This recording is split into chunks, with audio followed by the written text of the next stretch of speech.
प्रियहरो जो है आज को साप्ताहिक कार्यक्रम हेलो किसान वाणी जिमें आपकी समस्याओं को समाधान विशेषज्ञों के माध्यम से करो जात है। आज हमारे स्टूडियो में विशेषज्ञ डॉक्टर B.K. शर्मा, पशु चिकित्सक, जिला पशु चिकित्सालय सागर, डॉक्टर A.K. त्रिपाठी, प्रमुख वैज्ञानिक, कृषि विज्ञान केंद्र भिजोरा सागर, वरिष्ठ उद्यान की अधिकारी R.D. चौबीजू पधार चुके हैं। तो कार्यक्रम में आप सभी जनों को स्वागत है। करत है हेलो किसान वाणी कार्यक्रम की शुरुआत और लेते हैं पहलो फोन।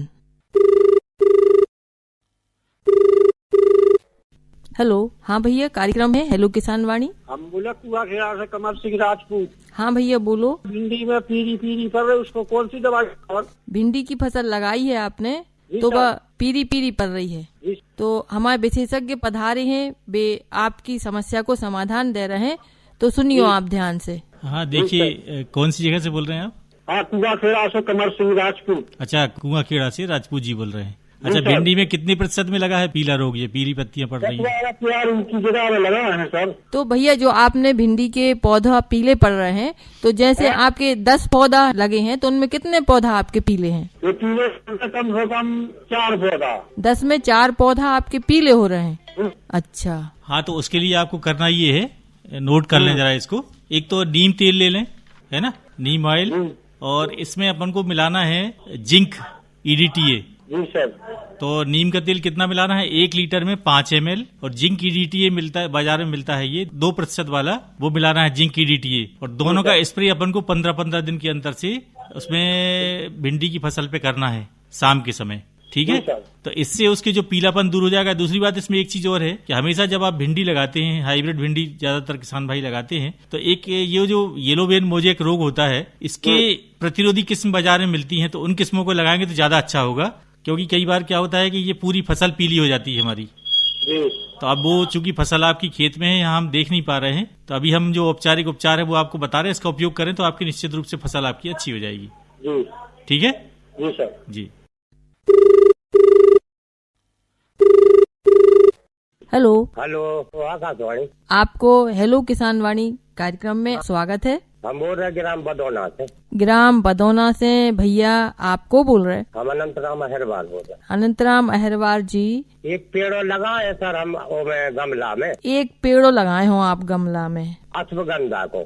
अच्छा, उसको का देख रेख करने है, सुबह जानकारी क्या लेती है? तो भैया आप अश्वगंधा को एक पेड़ जो है गमला में लगाए हो, और वो की देखभाल कैसे करना है ये विषय में जानकारी चाहते हो आप, तो बिल्कुल हमारे वरिष्ठ उद्यान की अधिकारी R.D. चौबे जी हमारे स्टूडियो में पधारे हैं, वे आपको जानकारी दे रहे हैं, सुनियो ध्यान से। हाँ, तो अश्वगंधा की यदि आप खेती करना चाहते हैं, हमारे किसान भाइयों का जो प्रश्न था, तो अश्वगंधा की खेती के लिए जो बरसात के बाद जब बरसात छड़ जाती है, इस समय इसकी बोनी छिड़काव करके की जाती है। 1 हेक्टेयर में 5 किलोग्राम अश्वगंधा का बीज लगता है। बीज की जो कीमत है वर्तमान में, यदि सामान्य तौर पे देखा जाए तो 250 से 300 रुपए प्रति किलोग्राम है, और इसको विशेष देखभाल की आवश्यकता नहीं है। आप तो खेत की जुताई करिए, यदि खाद डली हुई है तो भी ठीक है, यदि नहीं डली है तो भी ठीक है। आप उसका जैसे छिड़काव करके बोनी करते हैं किसान भाई हमारे खेतों में, इस तरह से उस बीज का पूरे में छिड़काव कर दीजिए, और इसको न कोई दवाई की आवश्यकता पड़ती है, न किसी देखभाल की आवश्यकता पड़ती है। एक 4-5 महीने बाद अपने आप उसमें जो है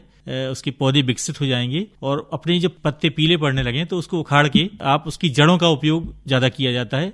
प्रति हेक्टेयर लगभग 80 से 100 क्विंटल जड़ निकलती है, जो सूखने के बाद कम से कम 20 से 30 क्विंटल रह जाती हैं। तो इसका बहुत सारी औषधि में उपयोग होता है। जिन व्यक्तियों को मानसिक दुर्बलता है, हिस्टीरिया के रोग हैं, या किसी प्रकार से किसी तरह की कोई न्यूरो से संबंधित समस्या है, तो उन हितग्राहियों को या उन भाइयों को जो बीमारी से पीड़ित हैं, उन लोग अश्वगंधा का पाउडर पीस के जड़ का, और यदि हम 1 चम्मच दूध के साथ खाली पेट यदि देंगे, तो 1 महीने या 15 दिन के अंदर अंदर उस जो बीमारी है या उससे जो शिकायत है उससे इसको दूर करने में सहायता मिलती है। अश्वगंधा का मतलब नाम से ही चूंकि प्रकट है कि अश्व के समान ताकत वाला, तो ये हमारे शरीर में जितने भी नर्वस सिस्टम है उसको स्ट्रांग करता है, और छोटी मोटी जो मस्तिष्क संबंधी बीमारियां हैं या थोड़ा सा डिप्रेशन है या इस तरह की चीजें हैं, उनको दूर करने में बहुत सहायक होता है। और इसके साथ जो व्यक्ति या जो छात्र हमारे युवा जिम जाते हैं, तो उनके लिए भी ये एक प्रोटीन का बहुत अच्छा माध्यम है। यदि वो जिम करने के बाद आधा घंटे बाद इसको दूध के साथ लेते हैं, तो उनकी जो मांसपेशियों में सुदृढ़ता आती है और उनकी बॉडी स्ट्रांग बनती है। तो एक प्रकार से टॉनिक के रूप में और प्रोटीन के बहुत अच्छे उसके रूप में ये काम करता है हमारा। और इसमें ज्यादा खेती के बारे में जैसे हमने बताया कि ज्यादा खेती में देखभाल की आवश्यकता नहीं होती है। अभी बरसात आने वाली है, बरसात के बाद जैसी बरसात हल्की होने लगे या लास्ट मूवमेंट उसका बीज जुताई करके छिड़क दीजिए और बड़े आसानी से ये उगाता है। तो देखो अनंतराम भैया बड़े अच्छे से हमारे विशेषज्ञ जी चौबे जी पधारे, उन्होंने बहुत अच्छे से सरल शब्दों में आपको अश्वगंधा की विशेषताएं, उनको उपयोग कहाँ कहाँ है और कितनो आसान तरीका से अपन एक ही खेती भी कर सकते हैं। तो निश्चित रूप से आप ये जानकारी से लाभ ले हो और गमला की बजाय अब आप खेत में अश्वगंधा की खेती करो। और आपकी जानकारी पूरी तरह से आप तक पहुंच गई हुई है और आप निश्चित रूप से लाभ ले हो।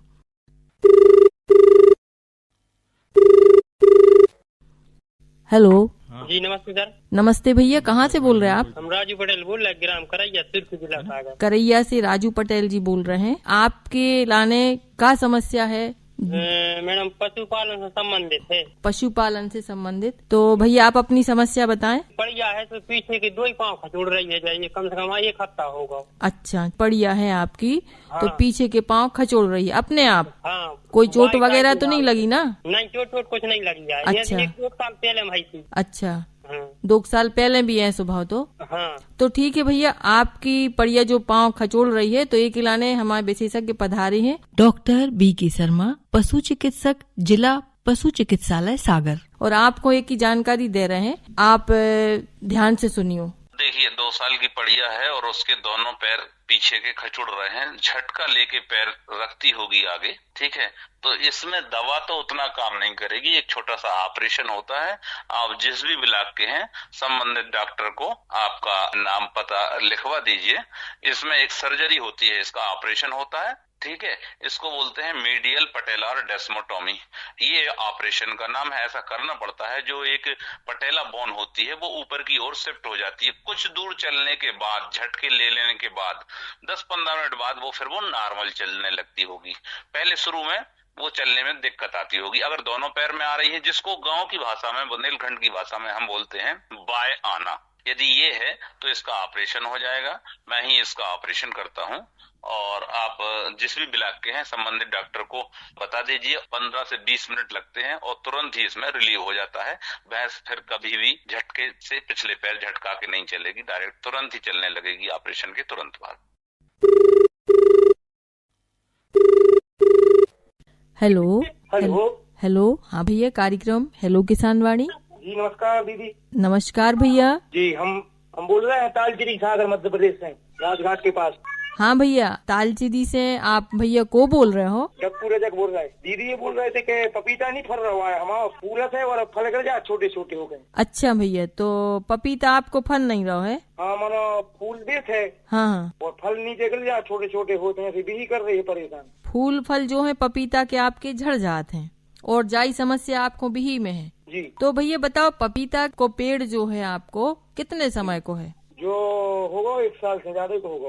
1 साल को है? अच्छा, और जो बिही को पेड़ है वो तो मैडम जी काफी समय होगा, 5-6 साल को है। मतलब बड़ा है बहुत, है ना? जी। तो ठीक है भैया, आपकी ये समस्या को, ये प्रश्न को उत्तर हमारे RD चौबे जी दे रहे हैं, तो आप सुनो ध्यान से। बिल्कुल। सबसे पहले हम बात करेंगे पपीता, चूंकि दोनों पपीता 3 वर्षीय फसल है हमारी और अमरूद तो 40 से 50 वर्ष तक फलन देता है। तो सबसे पहले हम पपीते की फसल पे चर्चा कर लेते हैं। अक्सर कर क्या होता है कि जो हम फलदार पौधे लगाते हैं, विशेष रूप से पपीता, तो इसमें 10% यदि फूलों का झड़ना हो रहा है तो एक स्वाभाविक प्रक्रिया है, इससे घबराने की आवश्यकता नहीं है। यदि 10% से अधिक 20% या 30% जो है फलन फूल झड़ रहे हैं या फल झड़ रहे हैं उसके, तो उसके बारे में हमें विचार करने की आवश्यकता है। और इसके लिए सबसे अच्छा उपचार ये है कि हम पहले ये देख लें कि हमारे जो पपीते के बाग में या बगीचे में नर, मादा और उभयलिंगी 3 प्रकार के पुष्प पाए जाते हैं इसमें। तो यदि वो नर पुष्प होंगे तो फलन तो नहीं आएगा उसमें। उभयलिंगी और मादा जो पुष्प होते हैं, नर पुष्पों में क्या होता है, इसकी विशेषता होती है बड़ी तेजी के साथ पौधा बढ़ता है, लंबे लंबे डंठल में पुष्प लगते हैं, तो ये समझ जाए कि नर पौधा है। पौधा है। और उभयलिंगी और मादा पौधे जो रहते हैं मतलब उसके, तो वो जो है उसकी ग्रोथ थोड़ा फूलों की कम होती है, डंठल की वो कम होती है और पौधा ज्यादा तेजी से नहीं बढ़ता। एक तो विशेषता खास ये हो गई। तो इन सब के उपचार के लिए सबसे अच्छा तरीका ये है कि हम घर में बनी हुई चीजों को, यदि किसान भाई है तो उनके यहाँ गोबर होगा, पानी होगा और थोड़ी सी यूरिया सब किसान भाइयों के यहाँ रखी रहती है। तो हम एक बहुत अच्छा तरीका बता रहे हैं कि यदि आप उसमें तरल खाद का प्रयोग करेंगे, अब तरल खाद प्रयोग करेंगे तो कैसे बनाएं उसको, तो उसके लिए हमारे जैसे यदि आपके 10-20 पौधे लगे हुए हैं तो उसमें 10 किलो ताजा गोबर, उसमें 20 लीटर पानी और 250 ग्राम यूरिया मिला के उसको 24 घंटे मिट्टी के घड़े में भर के और रख दें और उसको बीच बीच में चलाते रहें, मतलब उसमें मिक्स हो जाए पूरी अच्छे तरीके से। और जब 24 घंटे पूरे हो जाएं तो 24 घंटे के बाद दूसरे तीसरे दिन निकाल के उसको प्रति पौधा जो तना है पपीते का उससे कम 1 फीट दूरी पर थोड़ी गुड़ाई कर लें और आधा लीटर प्रति पौधे की दर से आप ये तरल खाद उसमें शाम के समय डाल दें। तो उससे क्या होगा कि जो फूल झड़ रहे हैं और पौधे का विकास नहीं हो रहा है, ये सभी तरह की तरल खाद उसमें काम आएगी। दूसरी बात, यदि हम वैसे भी देखें कि यदि हम केमिकल का उपयोग करते हैं तो केमिकल के लिए हम आजकल नेप्थलीन एसिटिक एसिड या फिर इसके नाम से भी आता है प्लेनोफिक्स के नाम से भी आता है, हार्मोन्स आता है, इसका स्प्रे एक 50 ml की शीशी ले लें, 1 लीटर में 2 से 2.5 ml प्लेनोफिक्स का घोल बना के जहां फूल लगे हुए हैं या फल लगे हुए हैं जो झड़ रहे हैं जहां पर, उसका छोटे वाले पंप से स्प्रे करें अपन शाम के समय 15 दिन के अंतर से 2 बार। तो ये फूल और फल झड़ने की समस्या भी दूर हो जाएगी। पपीते की जो मूल फसल है जो आने वाली है उसको भी इससे लाभ हुआ, पौधे की वृद्धि अच्छी होगी, फल अच्छे प्राप्त होंगे। दूसरी बात आपने कही अमरूद की जी। तो अमरूद में भी यही समस्या, लगभग प्राकृतिक रूप से 10% फूल झड़ जाते हैं उसके। तो उस समय करना क्या होता है हमें कि जब जितना पौधे की उम्र है और जो छाया पड़ रही है दोपहर 12 बजे, उसके हिसाब से चारों तरफ गुड़ाई करके 1 फीट की नाली बना दें। उसमें नाली बना के पौधे की उम्र के हिसाब से, यदि छोटा है पौधा 5 साल का है तो 1 तसला गोबर की खाद पुरानी यानी बिल्कुल काली पड़ जानी चाहिए और इसमें अपन नीम खली भी मिला सकते हैं, बोन मील भी मिला सकते हैं। ये 2-3 चीजें मिक्स करके उसको उसमें गड्ढे में भर दें गुड़ाई करके और उसमें पानी दे दें।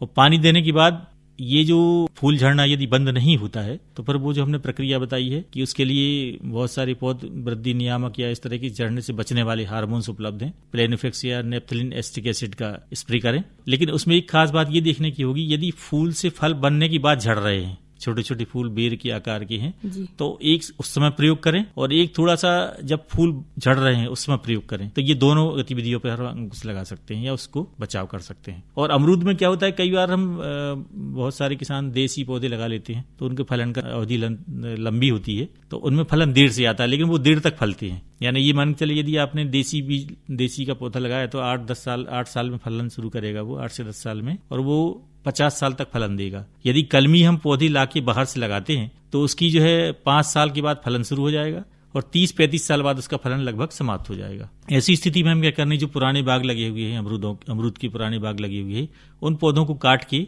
गर्मी के मौसम में या अपने ये बरसात के मौसम में उनको काट दें। उनमें से जो नए सकर्स निकलते हैं उन सकर्स में जो अच्छी किस्म की अमरूद आते हैं किसी के यहाँ से लाके, बड स्टिक लाके, और उसमें किसी सक्षम माली से या किसी व्यक्ति से जो इस मामले में कुशल हो उससे बडिंग करा देंगे तो आपकी देसी अमरूद जो है उस किस्म की अमरूद में बदल जाएगी और दूसरे उसमें नए सकर्स शुरू हो जाएंगे, नई फसल तैयार हो जाएगी। बिल्कुल। तो उसको जीर्णोद्धार बोलते हैं, रिज्यूमिनेशन, मतलब पुराने पौधों का जीर्णोद्धार। यदि पुराने अमरूद के पौधे जो फल नहीं दे रहे हैं उनको सबसे अच्छी विधि, उसका और उपयोग तो है नहीं है, को काट के ऊपर से 4 फीट ऊपर से, और उसमें जो नए सकर्स निकलते हैं उसमें बडिंग की प्रक्रिया अपनानी है। और बडिंग भी ऐसे पौधों की करनी है जो जैसे अच्छे फलन देने वाले, इलाहाबादी सफेदा है, लखनऊ रंचास है, एप्पल गुआवा है, या और भी ग्वालियर 27 है, बहुत सारी किस्में हैं उसकी, जो किसान भाई पसंद करते होंगे खाने में, उनको उस हिसाब से उसकी बड स्टिक किसी किसान के यहाँ से या हमारी नर्सरी से लाके वहां लगा सकते हैं। और इस संबंध में यदि कोई तकनीकी मार्गदर्शन की आवश्यकता है, माली की आवश्यकता है, तो हमारी नर्सरी से संपर्क करें। हमारे यहाँ जो कुशल स्थायी श्रमिक भी हैं, माली भी हैं, वो जाके आपके घर पर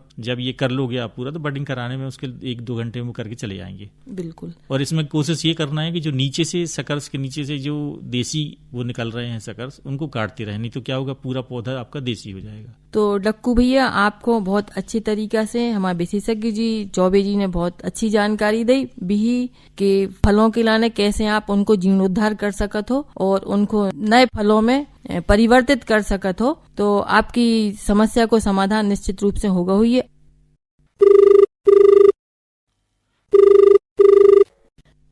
हेलो, आकाशवाणी सागर। हाँ भैया, कार्यक्रम है हेलो किसान वाणी। दीदी, तो हम बोल रहे हैं। खिरिया से। भैया का नाम है आपको? हमारा नाम दीदी सत्यपाल लोधी। हम जानबो चाहते हैं कि आपकी क्या समस्या है भैया, जो आप एक कार्यक्रम के माध्यम से जानबो चाहत हो। यह समस्या है कि जैसे अगर अपन भंडारण करने हैं कौन तरीके से कर सकते तो मतलब बताएं वो विधि। तो भैया आपकी समस्या को समाधान कर रहे हैं अपने स्टूडियो में पधारे विशेषज्ञ डॉक्टर A.K. त्रिपाठी, प्रमुख वैज्ञानिक, कृषि विज्ञान केंद्र भिजोरा सागर। आप ध्यान से सुनो। अच्छा, देखिए गेहूं के भंडारण के लिए सबसे पहले तो किसान भाइयों को जो गेहूं निकला है उसकी अच्छे से उसको सुखा ले और सुखाने के बाद नए बोरों में उसका भंडारण करें। अगर हमें पुराने बोरों का उपयोग करना है तो मेलाथियान नामक एक कीटनाशी आता है, उससे बोरों को हम उपचारित करें, अलग करें और सुखा के फिर उसमें गेहूं भंडारित करें। Hello hello. हाँ, हेलो किसान वाणी से। हाँ भैया, कार्यक्रम है हेलो किसान वाणी और आपको बहुत ही बहुत स्वागत है। भैया बताएं कहाँ से बोल रहे हैं आप? हाँ मैडम जी नमस्कार। नमस्कार। ग्राम बवाना तहसील बंडा जिला सागर मध्य प्रदेश से बोल रहा है। पवन कुमार रजक बोल रहा है। मैडम जी समस्या यह है कि हम मूंग बोए हैं 15 एकड़ में, इल्ली लग रही है बहुत ज्यादा। पहुँच पे इल्ली आ गई, छीट कर रही पहुँच के लाने। एक समाधान के लाने हमारे विशेषज्ञ डॉक्टर A.K. त्रिपाठी, प्रमुख वैज्ञानिक, कृषि विज्ञान केंद्र भिजोरा सागर पधारे हैं, आपको समाधान कर हैं, तो सुनो ध्यान से।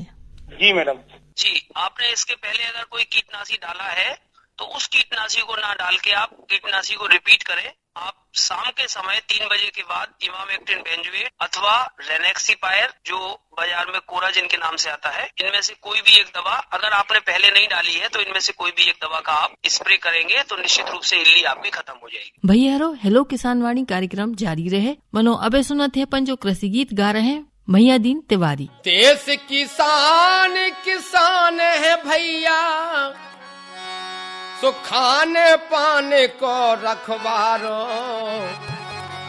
दिन भर डरो रहत हारन में, घर को लगो रहत तारो।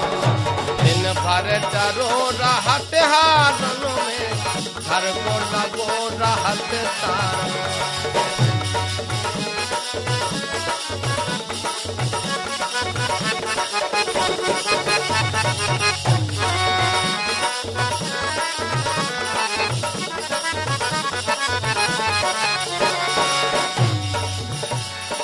अरे जोत पकड़ते जोते पाची लगत रहत नारी,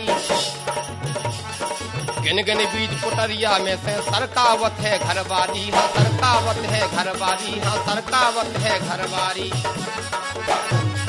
करत कले बायन दुपरिया, करत कले बायन दुपरिया, बेलन खा धरो बेचारो। दिन भर डरो रहत हारन में, घर को लगो रहत तारो। दिन भर डरो रहत हारन में, घर को लगो रहत तारो।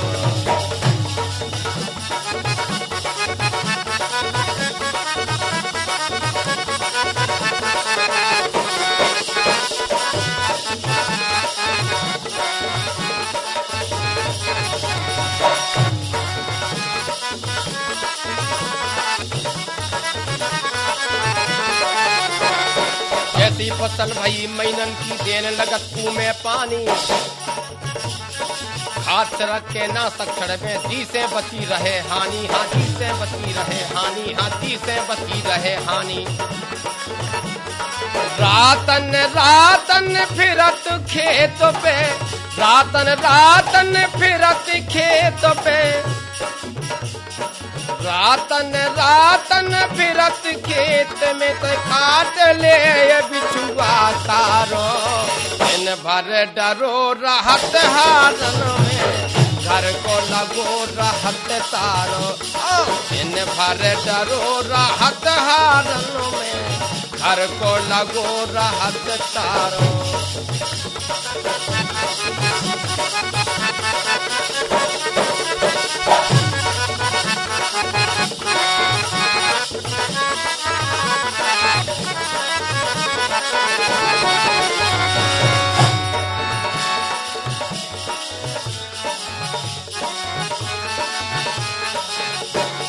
कटवे की जब आई समैया, करन लगी हंसियन की धार। ढोल लीप खरियान बनावे वही खेत में फिर मझधार, हाँ वही खेत में फिर मझधार, हाँ वही खेत में फिर मझधार। चंदा सी मुइया मुरझा गई, चंदा सी मुइया मुरझा गई, गोरा बदन लगे कारो, दिन भर डरो रहत हारन में, घर को लगो रहत तारो, दिन भर डरो रहत हारन में, घर को लगो रहत तारो।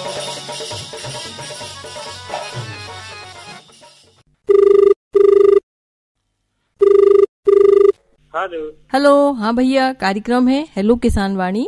स्वागत। हाँ भैया। सलमान ने बोला। हाँ तो भैया आपको कार्यक्रम में बहुत ही बहुत स्वागत है। और ये समय आपके किसानी के काम काज में क्या चल रहा है? इसमें हम सीख रही है। अच्छा, तो पानी की समस्या है क्या भैया? नहीं, पानी की समस्या तो अपन हाथ दे रहे। अच्छा, फिर भी आपकी मूंग सूख रही है। हाँ। तो आपकी ये समस्या को समाधान मूंग काय सूख रही है का कारण है? Doctor A.K. त्रिपाठी, प्रमुख वैज्ञानिक, कृषि विज्ञान केंद्र भिजोरा सागर, हमारे विशेषज्ञ आप तक पहुँचे हैं। आप ध्यान से सुनिए। का या तो कोई केमिकल ज्यादा मात्रा में डल गया है, और यदि अगर पौधा सूख रहा है तो इसका मतलब जमीन में पानी की कमी है। तो आप थोड़ा सा पहले ये डिसाइड कर लें, सैंपल लेके आप कृषि विज्ञान केंद्र आ जाएं, या किसी जानकार व्यक्ति को आप कृषि विभाग के उसको दिखा लें। पत्ते सूखने जैसी कोई बात मूंग में कोई ऐसी बीमारी आती नहीं है, तो निश्चित रूप से कोई ना कोई केमिकल ज्यादा मात्रा में हो गया जिसकी वजह से ये समस्या आ रही है। तो आप उसमें NPK 19-19-19 का एक स्प्रे कर दें, जिससे आपकी पत्तियां अच्छी हो जाएंगी, स्वस्थ हो जाएंगी और हरी हो जाएंगी। हेलो किसान वाणी कार्यक्रम जारी रहे। मनो सुनत है बेजा चेतावनी एक हुंगा रहे हैं देवी सिंह राजपूत।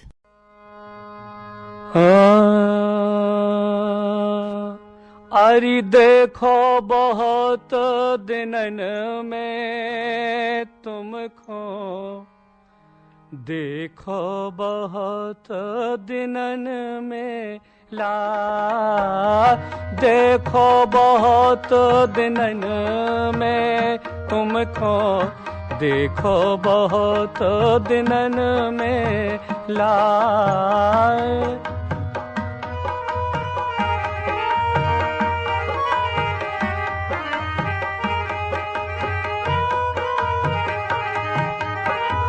अभिलाषा थी मन में तुमको, अभिलाषा थी मन में तुमको, देखो बहुत दिनन में लाल।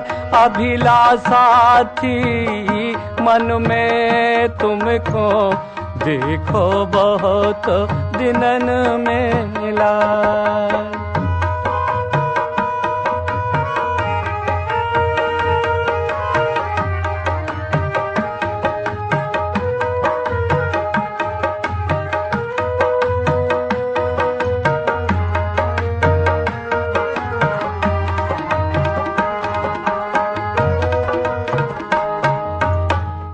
हमरी तुम्हारी प्रीत पुरानी, हमरी तुम्हारी प्रीत पुरानी, प्रीत पुरानी, हाँ प्रीत पुरानी, प्रीत पुरानी, हाँ प्रीत पुरानी।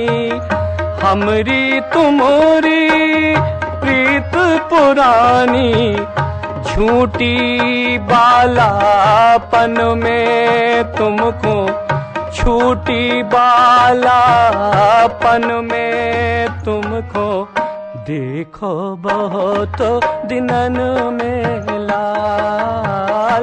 देखो बहुत दिनन में तुमको, देखो बहुत दिनन में लाल।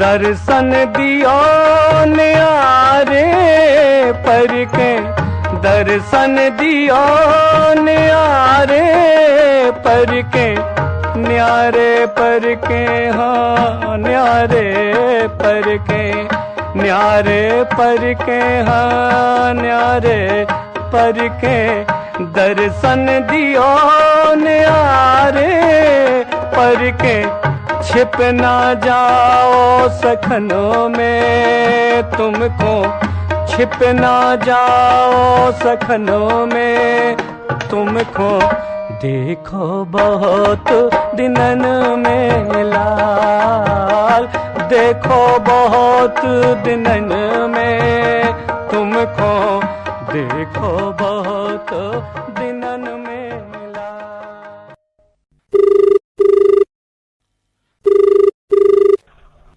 हेलो हेलो हेलो, हाँ भैया, कार्यक्रम है हेलो किसान वाणी, आकाशवाणी सागर। नमस्ते दीदी। नमस्ते भैया। हाँ, आपको शुभ नाम बताएं। हमारा नाम है कामता प्रसाद दवे, धबोली से। तो बताओ भैया, अबे आपकी बखरनी है या प्लाव वगैरह है, सब हो चुको हुई है? बखरनी प्लाव तो हो, कौन सी किस्म दे में सोयाबीन बोने हैं। Doctor A.K. त्रिपाठी, प्रमुख वैज्ञानिक, कृषि विज्ञान केंद्र भिजोरा सागर, हमारे स्टूडियो में पधारे विशेषज्ञ आपको जानकारी दे हैं, तो आप सुनियो ध्यान से। सोयाबीन की दो प्रकार की किस्में इस समय उपलब्ध हैं। एक तो ऐसी किस्में हैं जो लगभग 90 दिन में पक के तैयार हो जाती हैं, जैसे NRC 150 है, NRC 138 है, JS 2212 है। ये लगभग 90 दिन में पक के तैयार हो जाती हैं। और दूसरी किस्में ऐसी हैं जो लगभग 100 दिन में पक के तैयार होती हैं। उनमें JS 20116, JS 2094, JS 2172, राज सोया 24, RVS 1135, ये सब ऐसी किस्में हैं जो लगभग 100 दिन में पक के तैयार होती हैं। तो इनमें से किसी भी किस्म का आप चयन कर सकते हैं।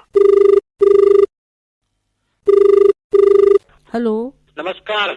नमस्कार। हाँ भैया, कार्यक्रम है हेलो किसान वाणी, आपको स्वागत है। तहसील बंडा, जिला सागर, ग्राम खिरिया से बोल के बात कर रहे हैं। आपको बहुत ही बहुत स्वागत है। तो आप जी। बताएं कि कौन सी समस्या को समाधान आप हमारे कार्यक्रम के माध्यम से विशेषज्ञों के द्वारा चाहते? दीदी ज्यादा बचात थे, ज्यादा मूंग की फसल लगी है खेतों में। अच्छा, क्या दिन नहीं काट सकत? मूंग की फसल अबे कब तक नहीं काट सकत? हाँ, मतलब आ तो गई तो न थोड़ी हरी है। तो ये विषय में जानकारी आपको डॉक्टर A.K. त्रिपाठी, प्रमुख वैज्ञानिक, कृषि विज्ञान केंद्र भिजोरा सागर, विशेषज्ञ दे रहे हैं, तो आप सुनियो ध्यान से। हरी होने के बाद जब कॉस काली हो जाए और पत्ते पीले होने लगे, तब आपको मूंग की फसल की कटाई करनी है। किस्म के अनुसार लगभग मूंग 65 से 70 दिन में पक के तैयार हो जाती है। तो आप थोड़ा समय का भी ध्यान रखें। और जब मूंग की फली काली हो जाए तब आप सिंचाई बंद कर दें, तो अपने आप पत्ते पीले होने लगेंगे। और जब पत्ते पीले होने लगेंगे तब आप कटाई कर दें उसकी। देखो भैया, जो है तो आज को हेलो किसान वाणी कार्यक्रम इनमें विशेषज्ञ के रूप में पधारे थे श्री R.D. चौबे जी, जो कि वरिष्ठ उद्यान विकास अधिकारी हैं सागर में। Doctor A.K. त्रिपाठी, प्रमुख वैज्ञानिक, कृषि विज्ञान केंद्र भिजोरा सागर। Doctor B.K. शर्मा, पशु चिकित्सक, जिला पशु चिकित्सालय सागर। आप सबसे बातचीत कर रहे थे हम रामकुमारी ठाकुर।